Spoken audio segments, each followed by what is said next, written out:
Alors dans cette vidéo, je vais te parler des transformations. Alors peut-être que tu ne connais pas le mot transformation, mais en fait tu en connais déjà deux transformations qu'on appelle symétrie axiale et symétrie centrale.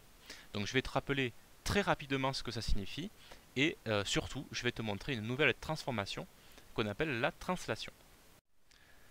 Alors la symétrie axiale, tu l'as vu en sixième, ça correspond à un pliage le long d'un axe, une droite qu'on appelle l'axe de la symétrie. Voilà, donc tu vois la petite animation.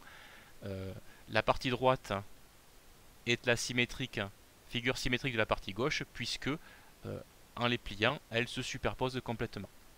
Donc l'élément important dans une symétrie axiale, c'est de donner la droite selon laquelle on plie. C'est l'axe de la symétrie. On dit que c'est un élément caractéristique de la symétrie.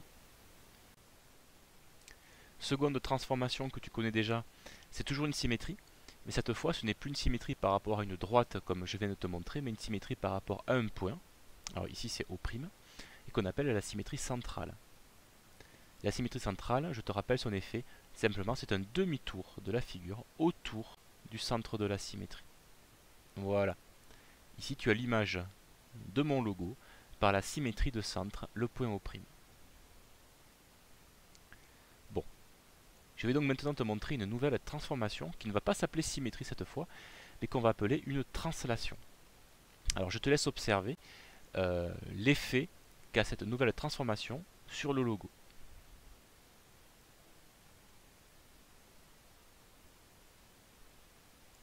Voilà.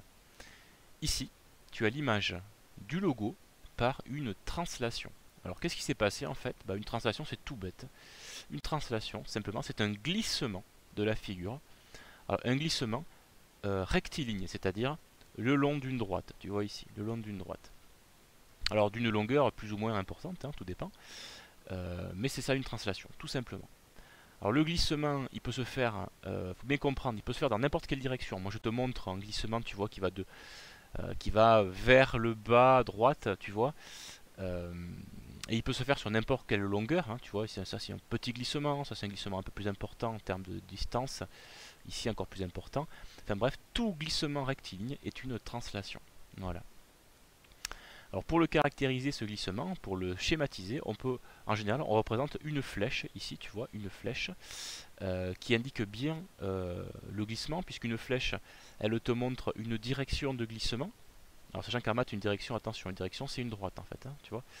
Et sur cette droite, le long de cette droite, on pourrait glisser vers le bas ou vers le haut, d'accord, et en sens. Eh bien, la flèche, elle te montre bien que l'on glisse plutôt vers le bas, tu vois, et la flèche te montre aussi la distance sur laquelle on glisse. Voilà, donc cette flèche qui représente bien, hein, qui symbolise bien le glissement, ça porte un nom, ça s'appelle le vecteur de la translation, tout simplement. Et donc on va dire ici que bien ma figure, mon logo, a glissé comme le point O a glissé vers le point O'. Hein. C'est la translation de vecteur O, O'. Voilà, tu connais maintenant une nouvelle transformation qu'on appelle la translation.